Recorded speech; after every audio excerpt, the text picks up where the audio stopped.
começando mais um Resenha Banqueta, sua revista eletrônica semanal, que debate os principais assuntos de Nova Lima, do estado de Minas Gerais e do Brasil. Você de casa pode participar do programa enviando críticas, sugestões pelo WhatsApp 985692926, 985692926 é o zap da TV Banqueta. A TV Banqueta que transmite o Resenha Banqueta pelo canal 6 da NET Claro para toda Nova Lima e também para toda a capital de Minas Gerais. Ao meu lado, para participar do programa de hoje, Ederson Lírio Betão, que é ativista da causa animal, servidor público municipal concursado e também é bacharel em Direito. Vamos começar o nosso programa falando sempre e tendo como nosso principal norte o jornal A Banqueta de Notícias, o impresso semanal, que foi distribuído nesta sexta-feira. Em matéria de capa, Betão, não poderia ser diferente, trouxemos o simulado de emergência que vai ocorrer neste sábado em Nova Lima, a partir das 10 horas da manhã, envolvendo as áreas que fazem parte da zona de autossalvamento da mina de Águas Claras. Essa mina de Águas Claras está localizada próximo ao Jambreiro. Lembrando que todas as barragens que fazem parte desta mina estão com emergência abaixo de 1, ou seja, não oferecem até o momento risco à população. Em sua maioria, essas barragens também passam por descaracterização. Betão, importante a Vale e a Defesa Civil fazer essa ação, mas mais importante ainda é a população participar, porque se ocorrer uma tragédia, apesar da Vale e a Defesa Civil dizer que está tudo certo, a população que não participar desse simulado vai morrer, porque não vai saber o que fazer, para onde ir em caso de uma tragédia que a gente viu recentemente, que não é impossível, né, Betão? Mais uma vez, obrigado por nos receberem aí nas plataformas digitais, na televisão, em todos os meios de comunicação, nessa revista eletrônica tão importante para a nossa cidade, né? Ô Fred, a população precisa participar, né? A prefeitura cumprindo seu papel através da Defesa Civil, o Robson Silveiro Tijolim, né? Junto com a equipe da Defesa Civil, trabalhando duro, trabalhando forte, né? Em consonância aí com a Vale, para que nem Deus tal permita, né, uma tragédia aconteça, a gente tenha só perdas materiais, né, e as vidas sejam preservadas. Então é importantíssimo, Fred, que a população participe, que entenda principalmente essas pessoas que estão na área ali de alagamento e tudo que pode acontecer. Então, fique atento, fique ligado e participe desse chamamento da Prefeitura e também da Vale. Importante deixar muito claro para a população entender que os bairros que fazem parte dessa zona de autossalvamento são cerca de 20 bairros. É só o pessoal tentar memorizar, localizar a mina de Águas Claras ali de perto, próximo ao Jambreiro, que a gente está querendo dizer que é debaixo do escritório antigo da MBR, da Vale. Então vai descendo ali, passa por parte da Cabeceiras, vai entrando pelo Bicame, pelo Parque Natural Rio dos Carrapatos e vai levando até, chega na praça, chega na Câmara, vai até finalizando lá no pé do Oswaldo Barbosa Pena 1. Então, são cerca de 14 mil pessoas nessas áreas. Importante dizer que todos esses bairros não são todas as áreas que fazem parte da zona de autossalvamento. O que é zona de autossalvamento? Zona de autossalvamento é a área que é compreendida em caso de um rompimento, também conhecido como área de mancha. Importante deixar claro que várias ruas da cidade vão ser fechadas, não quer dizer que todas essas ruas vão receber lama em caso de rompimento, é para facilitar o treinamento. O treinamento dura de 18 a 30 minutos, a primeira sirene vai avisar, vai vir com um sinal sonoro que é apenas um teste, e depois a outra sirene vai simular que está acontecendo um rompimento. Você de casa não vai de carro, tem que ir a pé, tem que simular. E qual que é a grande verdade disso? É para ver se o plano que foi feito pela Vale e aprovado pela Defesa Civil está de acordo principalmente com o tempo. Você que mora nessa área, você vai ter que ir até o ponto de encontro e lá eles vão medir o tempo que você levou, porque tem que estar entre 18 e 30 minutos. Cidade minerária, muita grana, mas faz parte ter esses contratempos. Lembrando também, Betão, além do Robson, parabenizar pelo belo trabalho, faz uma bela dupla, né? Há muito tempo lá nesse departamento, é difícil uma secretaria, uma autarquia da prefeitura municipal de qualquer cidade do Brasil manter sempre uma dupla em perfeita sintonia, como é o Robson e o William, que é o diretor lá da Defesa Civil. Devia ter elogiado também, desculpa aí, o William, meu grande amigo e parceiro aí de todos os momentos, né, da Defesa Civil. E uma curiosidade que o mais bacana, pessoal de casa, não é só você que mora na zona de autossalvamento, não.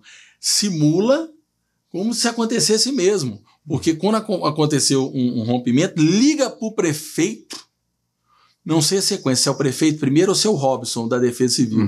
Eles vão ligar para o prefeito, que liga para o Robson, que aí vai uma série de movimentos, porque a Secretaria de Saúde já sabe o que tem que fazer, a Secretaria de Segurança, as Secretarias de Educação já sabe quais vão ser as escolas que vão servir de abrigo, o desenvolvimento social também participa disso, eles vão todos para o comando dessa ação que é no escritório da Vale, tanto o prefeito como o Robson, é uma coisa bem que aproxima bem da realidade. Tomara que não aconteça. Não vai acontecer, não, se Deus quiser. Mas tem que ficar preparado. É a vida sua. Outro destaque do jornal Banqueta, uma matéria muito bacana, foi sobre o câncer, né? No Brasil, o número de câncer, de pessoas com diagnóstico de câncer, aumentou 20% nos últimos anos. E nós trouxemos o exemplo da Marcela Pessoa, que é novalimense, até uma querida amiga minha particular, que ela, no final do ano passado, descobriu um câncer de mama. Na verdade, ela, ao se tocar, percebeu que tinha algo errado, foi fazer os exames e descobriu-se um câncer de mama. Ela já fez 2 cirurgias, está passando pelo processo ainda de quimioterapia, talvez vai ter que fazer radioterapia. Mas o que nós tentamos trazer na matéria é que hoje o câncer não é mais sentença de morte, mas para que a pessoa se recupere, além de fazer todos os tratamentos, é preciso que a cabeça dela esteja boa, como no caso da Marcela, que está encarando isso com um sentimento muito positivo. Um exemplo bacana e que sirva para que outras pessoas que estejam passando, nos ouvindo, passando por isso, acredite que com cabeça boa, com a ciência, dá para ter uma qualidade de vida normal. É isso mesmo, Fred. Eu acho que faltou um ingrediente, né? Que você é muito fervoroso e Deus, também. E fé. Então a fé, ela traz para a gente uma renovação, não só nesses casos, mas em outros casos também, né? Eu lembro de algumas conversas, Fred, espirituais, que eu acho que quando a gente adquire algum conhecimento, e quando tem uma matéria dessa, a gente até arrepia, é bom a gente passar, né? Eu lembro de uma fala de um benfeitor espiritual que trabalhou muito com Chico Xavier, tá aí até hoje, chama Geraldo Lemos, Geraldinho. Ele fala que o ser humano ele emite frequências, ele emite 3 tipos de frequências. Frequências baixas, médias e curtas. E longas, curtas, médias e longas. Então, quanto mais curtas frequências a gente tem, quanto mais pensamento positivo a gente tem, quanto mais fé a gente tem, quanto mais a gente vibra nessa energia positiva, mais a gente recebe essa energia cósmica do bem. Então, para quem está passando por algum problema, por alguma provação, alguma desídia, alguma situação mais complicada, é bom se concentrar nessas coisas mais positivas, ter fé, acreditar que a ciência vai ter solução e encarar com positividade, né? Porque a vida é isso mesmo, nenhum de nós estamos livres de nenhum tipo de problema, né? A gente está bem hoje e amanhã a gente pode ter algum outro tipo de problema e às vezes nem aqui está. Então, é fazer o bem o tempo todo, porque fazendo bem, pensando bem, esse é o nosso advogado para o resto da eternidade.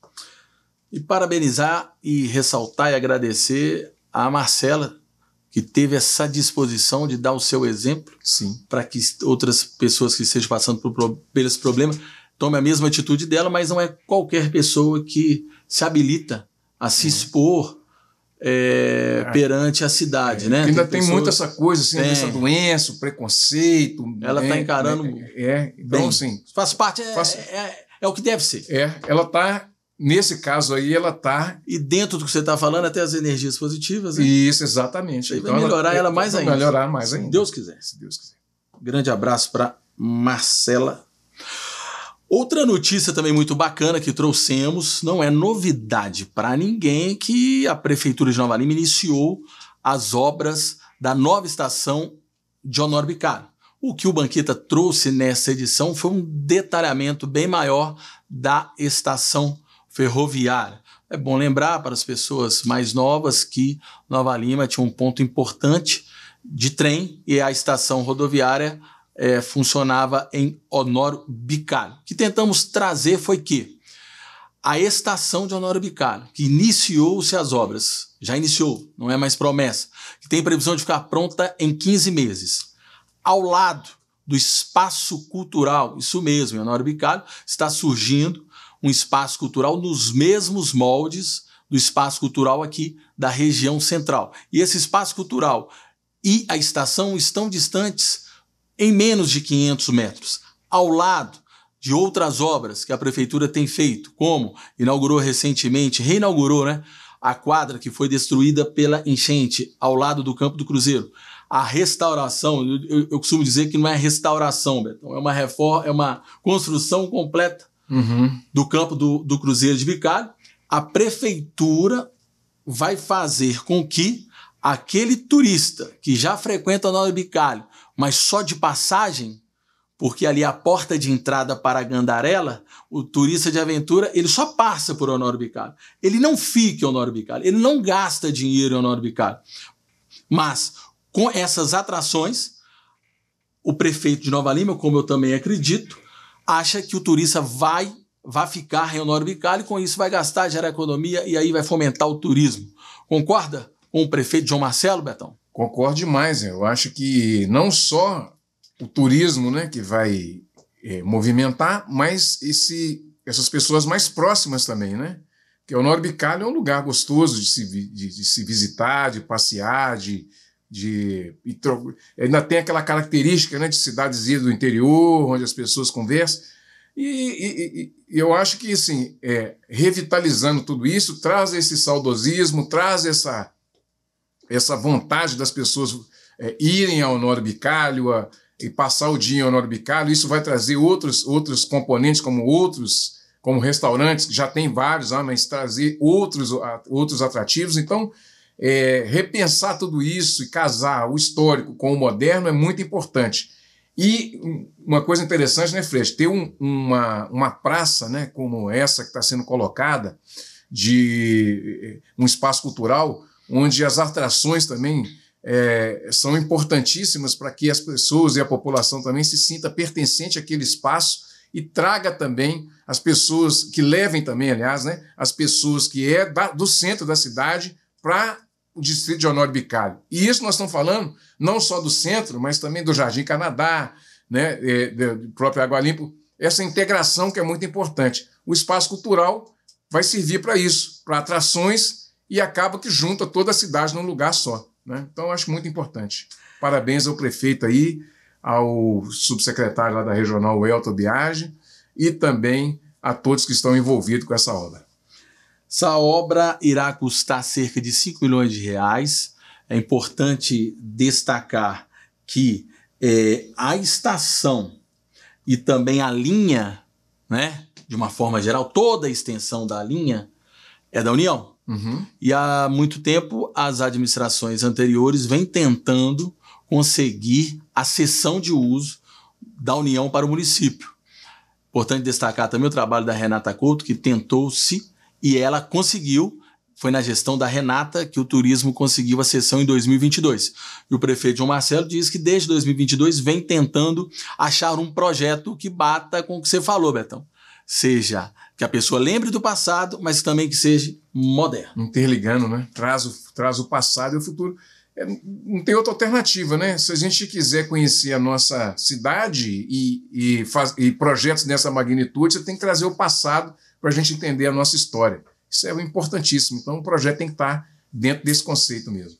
As maquetes estão lá no jornal impresso A Banqueta. Importante destacar que no prédio vai funcionar a sede da regional, além de um auditório, e também o centro de atendimento ao turista, que é fundamental para fomentar isso tudo. Já, Betão, que estamos falando de história, o Jornal Banqueta também trouxe a sua terceira e última matéria, que fez parte da série de matérias que a gente falou de Escavando a Verdade. Nós trouxemos experiências, relatos de operários ou de historiadores que relataram a vida dos operários que foram praticamente asfixiados dentro da mina. Trouxemos relatos. Na semana passada, nós trouxemos relatos de trabalhadores escravizados. Nós estamos trazendo relato de trabalhadores de 1930, por exemplo, que em 1930, no lugar do chicote, que era usado na época dos escravizados, em 1930, a mineração Morro Velho usava um instrumento de castigo aos seus operários para fins pedagógicos e de reafirmação do poder. Em inglês. Os mineiros viviam aterrorizados com as perspectivas de desemprego quando a produção caía. Mas, enfim, ficava lá um capitão, tá certo?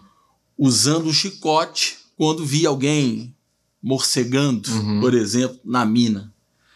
Além disso, tem outros relatos também, Betão e Público de Casa, a respeito de que muita gente morria porque pessoa ignorante a respeito de mineração, mas a gente lê e entende um pouco. Colocavam dinamites para quebrar a rocha, explodir. Só que às vezes o dinamite falhava e ficava resquícios. Resquício dela. Às vezes você tinha os explosivos. Meu pai trabalhou na mina, né? Tem alguns nomes, as pessoas que nos assistem, que são antigas, vão entender.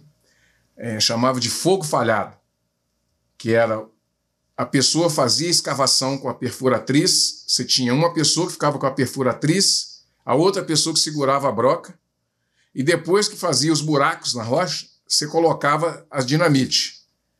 Colocava a dinamite, afastava, explodia a rocha, e depois você vinha, os outros operários vinham recolhendo as pedras e tal. O que acontecia? Às vezes, a pessoa que ia pegar no turno anterior pegava aquele setor de trabalho ali com a perfuratriz, ou às vezes tentava aproveitar o buraco, ou às vezes no buraco do lado. Só que tinha dinamites que não explodia, Fred. E aí o que acontecia? No trepidar ou naquela inserção da broca novamente ali, a dinamite explodia e caía em cima da pessoa, né? Esse era um. O outro era quando a dinamite explodia e aí caía as pedras, aquela coisa toda e tal, caía as pedras, juntava as pedras, tal, mas ficava alguma pedra alocada no teto ainda. Ela não caía totalmente, às vezes ela ficava. A rocha tem isso, né? Você explode e às vezes o núcleo da rocha tem falhas lá dentro, que são pequenas pedras que seguram uma pedra muito maior, que é chamada de choco. As pessoas chamavam de choco. Então, o que acontecia? Às vezes a pessoa está trabalhando, na hora que trepidava, havia aquele movimento dentro e aquela pedra de si caía em cima dos operários, ou então tapavam uma entrada ou a entrada e a saída da mina ali, onde eles estavam trabalhando. Então, tem várias histórias da mina que é preciso contar né? Eu lembro que meu pai fez parte da CIPA, eu era criança, Fred. E CIPA ele de alimento. CIPA, tá, desculpa. a CIPA, ela, quando ele trabalhava na mina, ele foi membro da CIPA e teve um congresso, um seminário falando sobre segurança do trabalho. E eu contava isso, eu achava muito engraçado, que ele foi para essa reunião e que os fiscais passaram lá e tinha um choco, tinha uma pedra dessas assim em pé e colocaram 2 setas do lado, assim, pintaram 2 setas, uma do lado e outra do outro, apontando que ali tinha um choco, uma pedra dessa, igual eu expliquei aqui.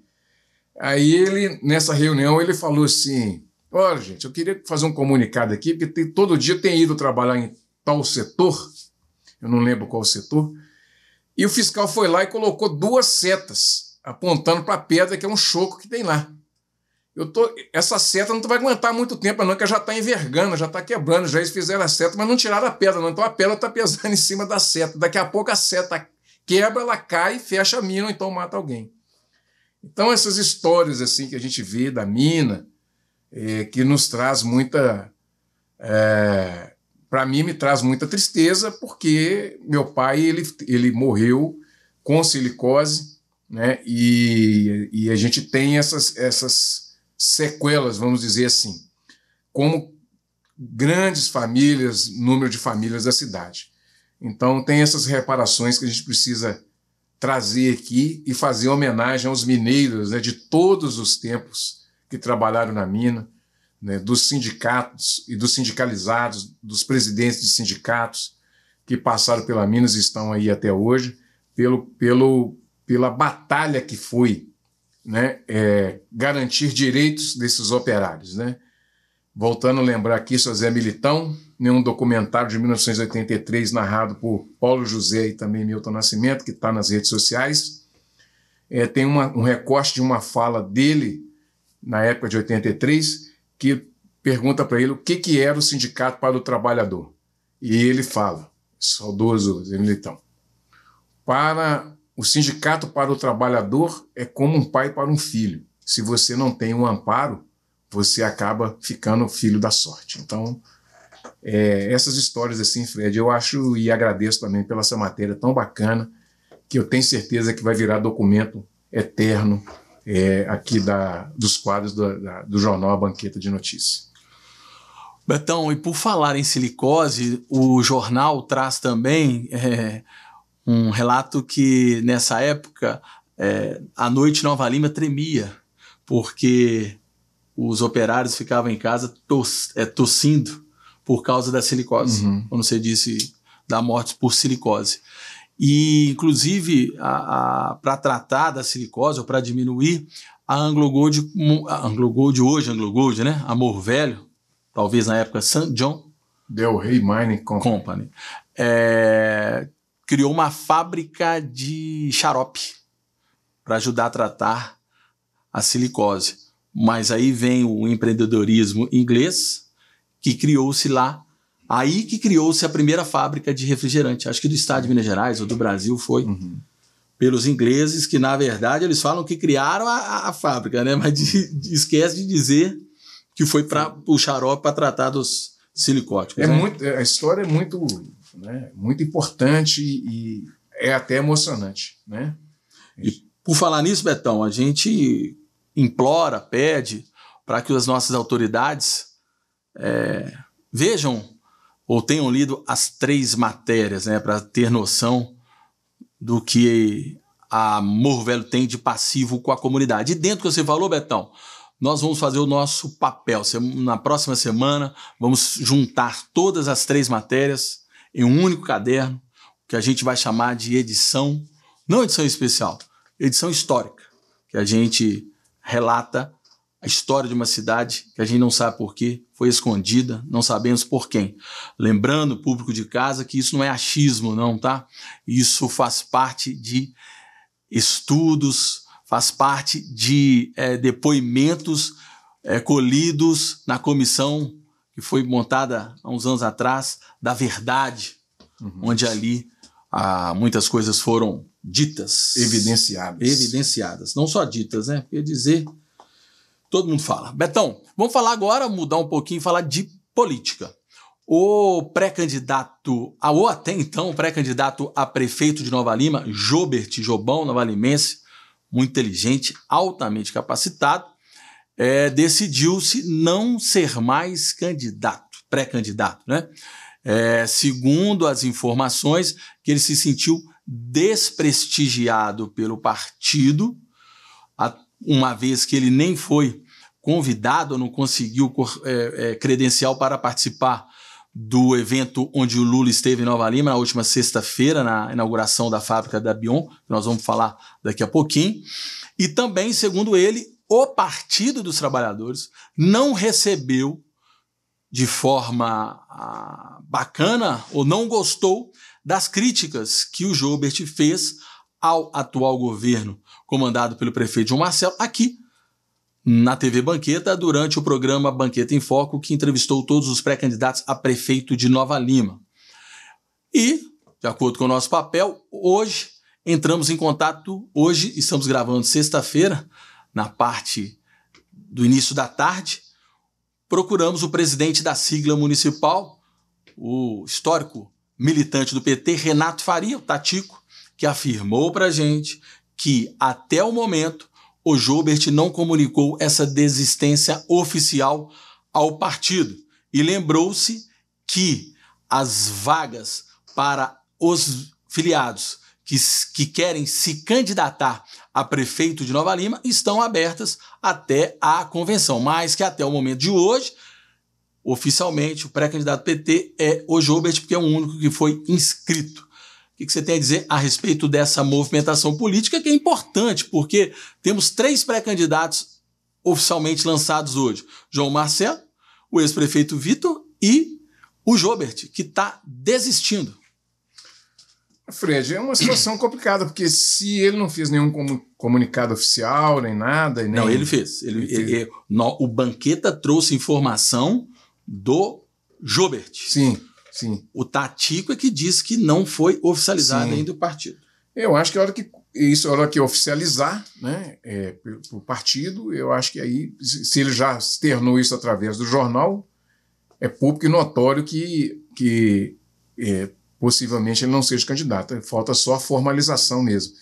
Mas está dentro do processo democrático, né, Fred? A pessoa pode escolher o que ela quer fazer, da forma que ela quer fazer, e também essas questões que são relacionadas ao campo da política mesmo, que essas questões que são nacionais, estaduais e federais, né?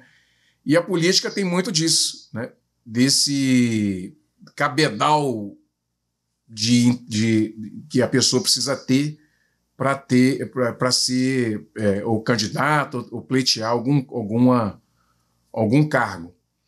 No caso aí, pelas informações que se tem, é que ele ficou, né, ressentido nesse sentido de não ter sido comunicado e nem convidado, e também de não ter se sentido prestigiado ao longo do tempo através do partido. Então, eu não vejo nada de mais democraticamente ele se posicionar nesse sentido, abrindo mão ou não da sua própria candidatura. Está dentro de um processo democrático normal e ele é que tem que sentir e ver que é melhor para ele como político, não só agora, mas também para o futuro. Mas, na minha opinião, a grande verdade é que não todos, uma grande faixa do PT se aproxima cada vez mais do prefeito João Marcelo, na minha opinião. O próprio Carlinhos, por exemplo, poderia ser uma liderança contrária ao atual prefeito, não o faz. Nem quer dizer que deveria fazer, né, Betão? Não estou dizendo isso. Estou salientando que o João Marcelo vem trazendo, quem sabe, até o PT para apoiar sua candidatura. Por falar em PT, por falar em inauguração da Bion, por falar em falta de prestígio do Jobert na inauguração do Bion, conforme já dissemos, o Lula esteve em Nova Lima, lá na região do Alphaville, para a inauguração da nova planta da Bion. TV Banqueta, como sempre, esteve presente com exclusividade, que realmente, para conseguir entrar e ter acesso ao evento, Tinha que ter muito prestígio, Betão. Vamos ver a matéria que a TV Banqueta produziu pela jornalista Helena Alevato. Na manhã desta sexta-feira, 26, ocorreu a inauguração da planta de produção de insulina da Bion, em Nova Lima. O acontecimento marca a retomada de produção de insulina por uma empresa nacional após mais de 2 décadas. O evento contou com o comparecimento do presidente Luiz Inácio Lula da Silva, que chegou de helicóptero, acompanhado da primeira-dama e de seu ministro da Fazenda, Fernando Haddad, e da Saúde, Nízia Trindade. Antes dos eventos do dia, foi feita a cerimônia do descerramento da placa de inauguração, com a presença do prefeito de Nova Lima, João Marcelo, que cumprimentou Lula e seus ministros. Em seguida, no salão, foi exibido um vídeo para os convidados e autoridades presentes. Em seu discurso, Valfrido dos Mares Guia se emocionou ao falar da história da Bion e de sua relação com Lula. O cerimonial me deu 5 minutos para eu poder falar. Ele falou, você vai falar 20, você vai contar a história da Bion. Eu quero contar em 19 minutos. A expectativa é que a fábrica produza 20 milhões de frascos de insulina por ano, suprindo cerca de 80% da demanda nacional. A alta produção geraria 300 empregos diretos e 1.200 indiretos na cidade. A Bion representa para Nova Lima uma verdadeira alavanca no polo de desenvolvimento no que diz respeito à biotecnologia. Certamente, novas empresas virão, empresas da cadeia produtiva, empresas do mesmo setor, e isso é muito positivo porque gera emprego, gera renda, gera arrecadação para o município, empresas de baixo teor poluidor, ou seja, o de desenvolvimento que a gente acredita e deseja para a nossa cidade. Com a produção de insulina de 80% da capacidade do país, dessa fábrica instalada dentro do nosso município, eu tenho certeza que isso é uma alavanca a gente trazer novas empresas, novas indústrias, setor farmacêutico para o nosso município. Com a geração de empregos voltados para as indústrias de biotecnologia, é necessária mão de obra qualificada para suprir a demanda, o que também é preocupação do governo municipal. Nós criamos o programa Carreiras Tec+, que é o maior programa de qualificação técnica da história da nossa cidade. Dentre os vários cursos, a gente tem, por exemplo, biotecnologia, química, cursos que são 100% custeados pela administração pública. A gente tem o programa Nova Língua, também nas escolas privadas, custeado pelo município. Idioma inglês, espanhol e mandarim. Tem uma escola de programação em robótica industrial, que também é através de bolsas do município. Ou seja, a gente está preparando o nova limense, o filho da dona de casa, o filho do motoboy, para que eles possam ocupar essas vagas. E a gente sabe o quanto que isso é transformador. É a gente pegar um Nova Limense, colocar ele aqui, transformar a vida dele e de toda a família. Betão, Nova Lima no mapa, né, da ciência, Nova Lima no mapa da saúde. Importante essa nova planta da Bion, e importante também a presença do presidente da República em nosso município. Pois é, como eu falei semana passada aqui, e bem disse aí o prefeito João, a importância que tem de pensar em escolas tecnológicas, até tinha adiantado isso aqui, nós conversamos sobre isso, tinha adiantado isso aqui.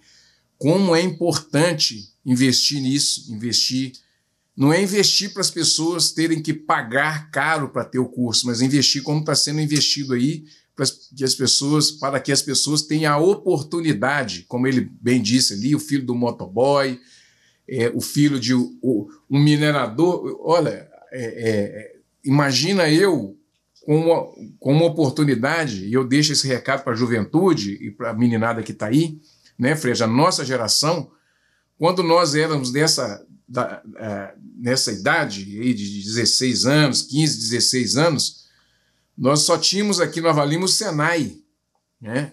Não tinha outra escola. As pessoas que fizeram o Cefet aqui tinham que sair daqui 4 horas da manhã, 5 horas da manhã para ir para o Cefet, arrumar carona, voltar, uma confusão danada. Hoje, nós temos na porta de casa, quase que pegando no laço, essas pessoas para poderem trabalhar, estudarem numa escola de robótica, de línguas, escolas tecnológicas, quase que pegar no laço para aproveitar oportunidades como essa da Bion. Então, parabéns mais uma vez. A vinda do presidente Lula é uma chancela real, rubricada e autografada para as políticas públicas de educação tecnológica que tem sido feita em Nova Lima. A BION, com essa inauguração dessa nova planta, traz em evidência clara e objetiva a importância que são essas escolas criadas pelo João Marcelo aí no campo da educação tecnológica. Fred, isso é uma chancela muito importante. Isso mesmo, Betão, muito bem lembrado sobre as ações do prefeito João Marcelo, que inclusive fez um belo discurso que ele, inclusive de novo, né, desculpa, que o João Marcelo publicou em suas redes sociais. Belo discurso que tem muito a ver com o governo de João Marcelo. Importante também destacar, para passar para o pessoal de casa um pouco da cerimônia, né, junto com dessa envergadura, junto com o presidente Lula, para se ter ideia da restrição do evento, de vereadores de Nova Lima estavam presentes o Thiago Almeida, presidente da Câmara, e a Juliana Salles, que é agora afiliada ao PT e tem grande influência no PT nacional, haja vista que foi uma das poucas pessoas que participaram do aniversário do PT recentemente lá em Brasília. Só os 2 vereadores, de secretários, se não me falha a memória, estavam a Socorro, que é secretária de comunicação, a da saúde, que eu sempre esqueço o nome dela. Alice da saúde, porque nós estamos falando de saúde. Esteve também presente o Alisson, secretário de Fazenda, mas, segundo ele próprio disse, ele estava ali como presidente do PV, que ele é presidente ou algo dirigente do PV. Acho que só de secretários, estava o Abner, ex-secretário. E aí o que aconteceu de interessante mesmo foi a composição do palanque. Estavam presentes em cima do palanque o presidente da Assembleia, o Tadeuzinho, o prefeito João Marcelo, os familiares do Maris Guia, ministros de peso muito forte, né, Betão? Peso pesado. Haddad, pô, é o maior ministro hoje do Lula. O Alexandre Padilha, sim, tudo presente. O Alexandre Silveira, que é mineiro, e também a Nízia Trindade, que é da Saúde, e uma que é do PCdoB, lá de Recife, que é da Ciência e Tecnologia.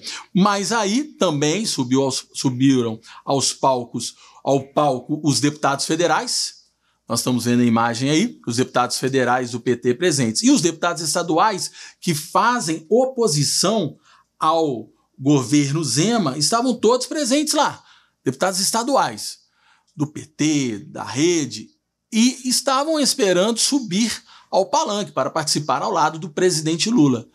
Quando descobriram, através do cerimonial, que eles não iriam subir ao palanque, iam ter um lugar de destaque na primeira fileira daquelas cadeiras que estavam ali, eles se revoltaram e deixaram o recinto. Betão? Isso não tem nem comentário, né?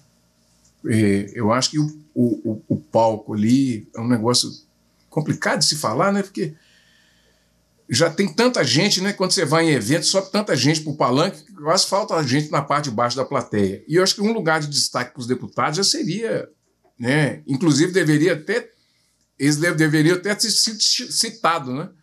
Na hora da chamada ali, falando o nome deles. Né? E não vejo nada demais assim você participar da primeira fileira como vamos dizer assim, uma plateia especial, vamos dizer assim, né?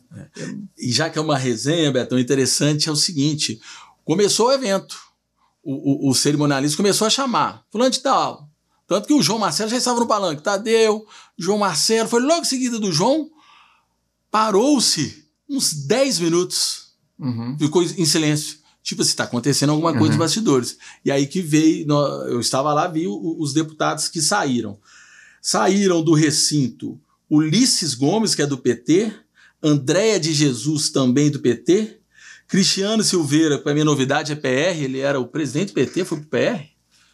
Ou aqui está errado. Doutor Jean Freire, do PT, Bela Gonçalves, do PSOL, Lohana, do PV e Ana Paula Siqueira, do Partido Rede. Outra coisa interessante, que apesar dos deputados não ter sido chamados, de repente surge da plateia o Reinaldo. o Lula pediu ao Alexandre Padilha para pegar o Reinaldo, ex-atacante do Atlético, que mora na região ali, né, do Miguelão, subiu ao palco, fez aquele gesto junto com o Lula. Se os deputados estão sem prestígio, o rei do Galo, também, o rei do Galo, pelo contrário, tem muito prestígio, mas é isso mesmo. Eu acho que eles apavoraram, né? Ou então ficaram muito nervosinhos, que é mais do que o Lula faz por eles, de carregarem o nome do Lula, que pode ser um governo que, por exemplo, eu não aprovo o governo neste momento, mas é um grande líder, o Lula que estava lá com a Janja, o Lula que se emocionou-se muito, como nós vimos, junto ao Maris Guia. Está aí a hora que foi feita a inauguração.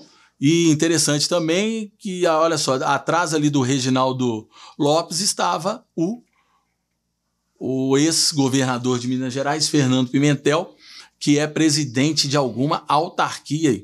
E também, além do prefeito João Marcelo, destacar a presença do prefeito Fuad Noman, de Belo Horizonte, da prefeita de Contagem, Marília Campos, e também, como deputado federal, o Rogério Correia, que é pré-candidato a prefeito de Belo Horizonte do PT, que inclusive nós o entrevistamos. O Lula não fez menção nenhuma à eleição, a pré-candidato, diferente, por exemplo, do que aconteceu recentemente com o Boulos, que nós vamos até tratar disso depois, que ele descaradamente pediu voto. Eu não estou nem criticando a atitude dele, eu estou deixando no ar que o candidato dele é Boulos. Aqui, ele não definiu. O Fuad apoiou ele, o Rogério Correia, a gente não sabe se tem capital político. Mas bom demais nosso programa. Vamos tomar uma aguinha, um intervalo. Daqui a pouco mais resenha banqueta com temas nacionais. Betão hoje tranquilo, porque Zé Raimundo, apaixonado por Bolsonaro, não está aqui. Vamos para um breve intervalo.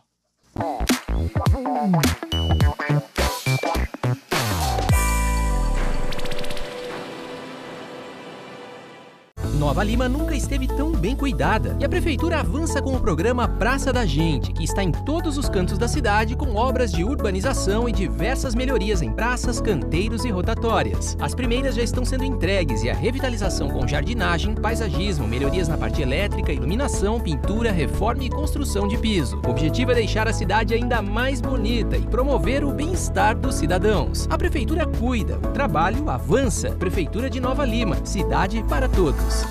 Brasil unido contra a dengue.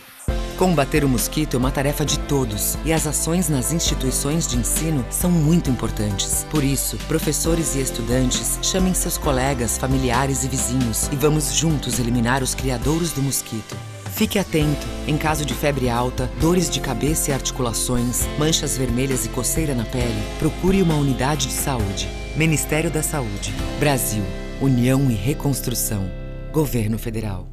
Nova Lima nunca esteve tão bem cuidada e a Prefeitura avança com o programa Praça da Gente, que está em todos os cantos da cidade com obras de urbanização e diversas melhorias em praças, canteiros e rotatórias. As primeiras já estão sendo entregues e a revitalização com jardinagem, paisagismo, melhorias na parte elétrica, iluminação, pintura, reforma e construção de piso. O objetivo é deixar a cidade ainda mais bonita e promover o bem-estar dos cidadãos. A Prefeitura cuida, o trabalho avança. Prefeitura de Nova Lima, cidade para todos.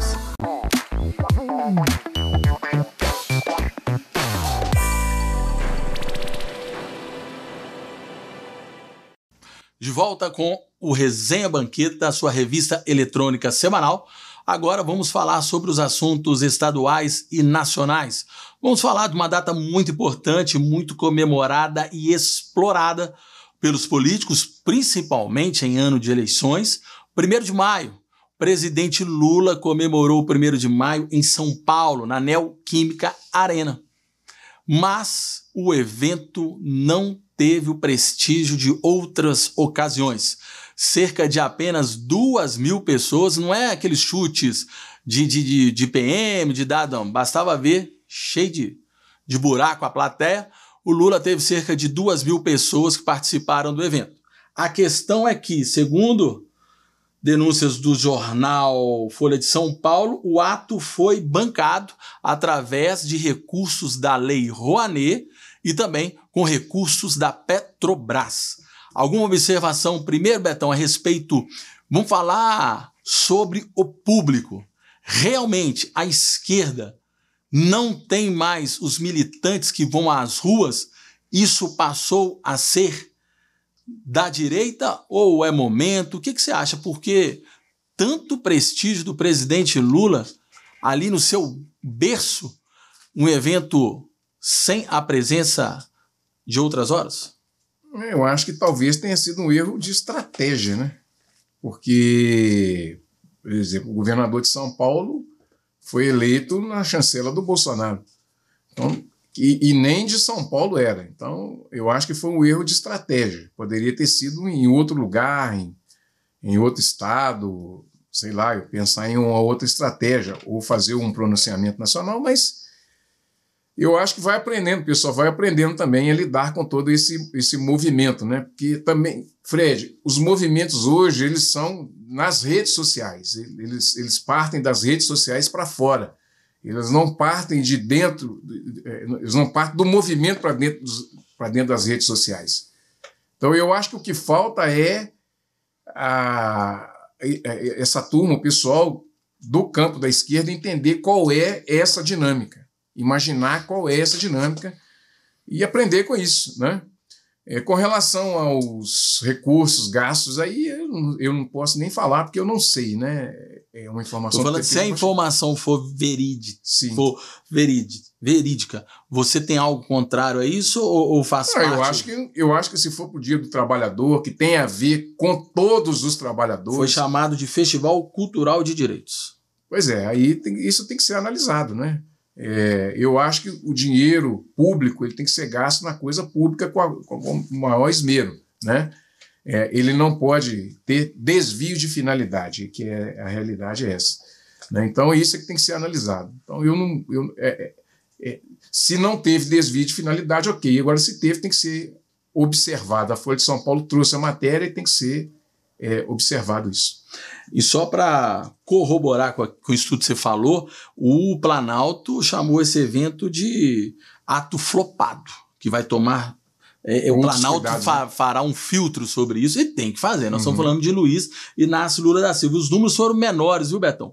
1.635 pessoas, segundo um órgão da USP, Universidade de São Paulo. Nós estamos falando da USP. Você imaginar que hoje, por exemplo, você atingir não tem mais trabalhadores assim de metalúrgica, igual era em outros tempos, né? Então, eu acho que eles pensaram no Lula antigo, né? No modelo antigo, né? Hoje não, hoje tudo pelas redes. Talvez se ele fizesse um 1º de maio com a característica desses novos trabalhadores, né? Os trabalhadores de plataformas digitais e etc., ele teria muito mais engajamento, vamos dizer assim. Eu acho que faltou foi essa habilidade e estratégia aí de trabalhar nesse sentido.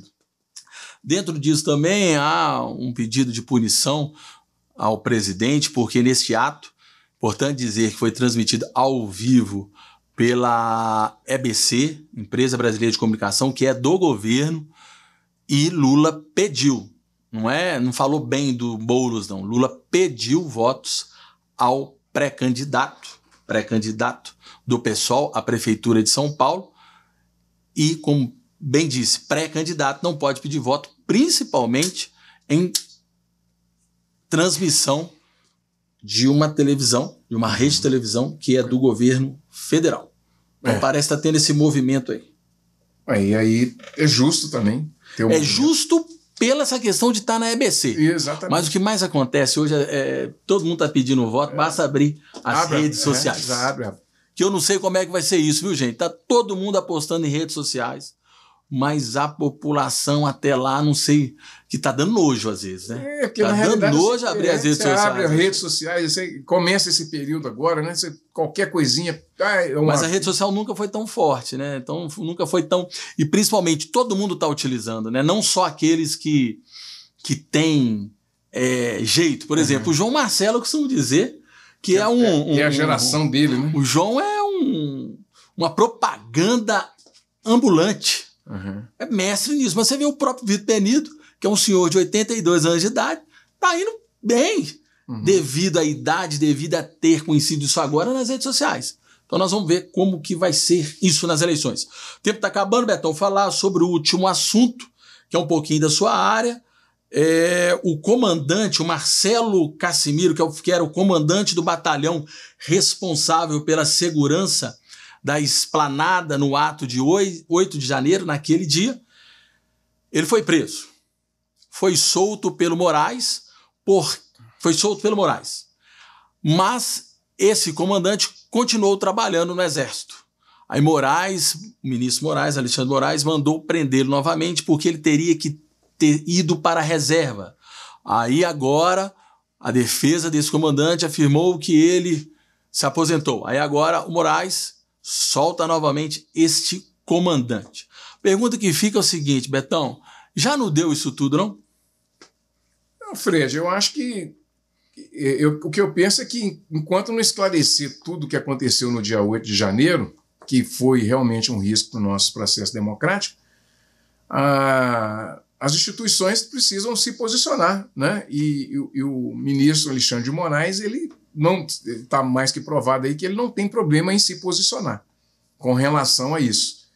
Então, se a prisão do coronel estava vinculada à atuação dele no Exército e ele deveria ser reformado e não reformou e por isso voltou para a cadeia e depois que reforma, aí ele sai, perfeito, porque aí você não tem nenhum tipo de interferência no processo investigativo. Então, eu não vejo assim que há algum excesso, não. Eu só penso que a gente precisa também ter respostas mais concretas, né? Já agora, no ano de 2024, sobre os atos de 8 de janeiro, do dia 8 de janeiro de 2023, em que foi aquela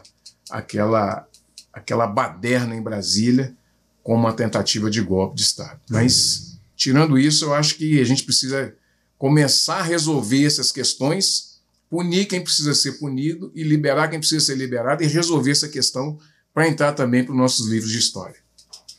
Até porque a maioria que estava lá, que na minha opinião, que a gente viu pela televisão, a maioria são pessoas... Fizeram baderna? Fizeram, mas... E os grandão estão sendo soltos, né? Às vezes. Sei lá, a gente na verdade nem sabe quem está preso. Nem sabe quem é muita gente. É muita gente. Foi caravanas e caravanas, você não sabe quem bancou. Uma hora aparece o nome de cantor que bancou, outro que pagou, outro que não sei o quê. Mas isso eu acho que essas investigações vai chegar aí e vai acontecer... quando acontecer realmente a busca das pessoas que realmente financiaram, aí eu acho que essas pessoas vão ser liberadas mesmo de fato. Pegar-se quem realmente bancou. Porque aquele cara, um senhorzinho que foi lá e montou no ônibus, foda. Então, enquanto não, desculpa o palavrão, mas enquanto não pegar realmente os autores mesmos que puseram dinheiro, que financiaram, que incrementaram todo esse movimento, aí essa turma vai ficar aí um tempo aí até sair. Ô Betão, eu acho que a revolta e esse clamor da população, grande parte, não é toda, contra o Alexandre Moraes, que toca esse processo, que não é do direito, como você que é leigo como eu, o que mais revolta é justamente nesse ponto. Uhum. Que pessoas que foram lá participaram daquele ato sem maldade, vamos dizer assim. Uhum. Presas e traficantes e pessoas assim, vagabundas soltas. É isso que pra gente, que é leigo, fala, pô, que país é esse? Uma coisa muito complicada, porque as pessoas também têm essa coisa de saberem que estavam dentro de um movimento. Fred, você invadiu o Senado, invadiu o Congresso Nacional, você jogar bomba na polícia, fazer aquele escarcéu todo e tal. Então essas coisas realmente não vai ficar de graça. Isso aí não tem nem como isso ficar de graça. Então, assim, as pessoas que estavam em Brasília naquele dia, todas são maiores de idade, vacinadas, todas sabiam, assim, mesmo que sejam influenciadas, né? As pessoas gravaram vídeo, gente. Né? Eles fizeram prova contra eles mesmos. Então, assim, coisas assim, que às vezes as pessoas estavam alertando, olha, não faz isso, dentro da família mesmo, das pessoas, falando. Você passava na Rádio Gabaga ali, né? Aquele transtorno que era descer aquilo ali. Eu não estou dizendo que a manifestação não tem que ser, não. A manifestação é democrática. Mas a gente tem que pensar também à luz do direito, né? Então, assim, as pessoas que estavam lá, não que eu concorde ou discorde, não, é que cada um tem que ser a dosimetria do que vai ser medido ali da participação de cada um. Tem gente que está em casa com tornozeleira, tem gente que foi liberado, mas tem gente que realmente pegou lá, quebrou o relógio, fez a chamada de vídeo, ele mesmo mostrou, ele mesmo criou prova contra ele mesmo. Então fica difícil você falar assim, como que um juiz que tem uma equipe toda por trás, de juízes que estão analisando caso por caso, ato por ato, indivíduo por indivíduo, vai falar assim, a dosimetria foi alta, foi baixa, ou não ter a dosimetria da pena, né? O julgamento foi muito rápido e tal. Não, pela gravidade da situação, é preciso dar uma resposta institucional. A resposta tem que ser institucional, eles atacaram os 3 poderes. Então tem que ter uma resposta à altura, né? É diferente, são casos diferentes, né? No direito penal tem essa coisa assim, de qualificar cada pessoa dentro da sua importância, entendeu? O Zaffaroni tem lá o domínio, a teoria do domínio do fato, né? Então, para cada um tem uma função específica em um crime cometido e tal, e assim sucessivamente. Então, uma análise não é uma análise simples. Aí o leigo... Por isso que eu te falo que a questão do leigo é foda, porque ele pensa assim, o cara é traficante de não sei de onde, o cara matou 30, entendeu? E o outro que estava lá só quebrou um vidro do Congresso Nacional, está preso. É isso que o leigo faz. É isso aí, essa é a análise. Mas a análise que é feita lá, ela é técnica, por isso que é difícil. E às vezes a pessoa não tem dinheiro para pagar um advogado, está dependendo da defensoria pública, né? Ele entrou no ônibus para fazer uma manifestação, chegou lá, virou vandalismo, virou quebradeira, ele entrou no bolo, e aí assim vai. Betão, falamos demais, programa bacana. 10 segundos para o seu pitaco final, só um abraço. Não, um abraço mesmo. Tempo lá. Senão não vai.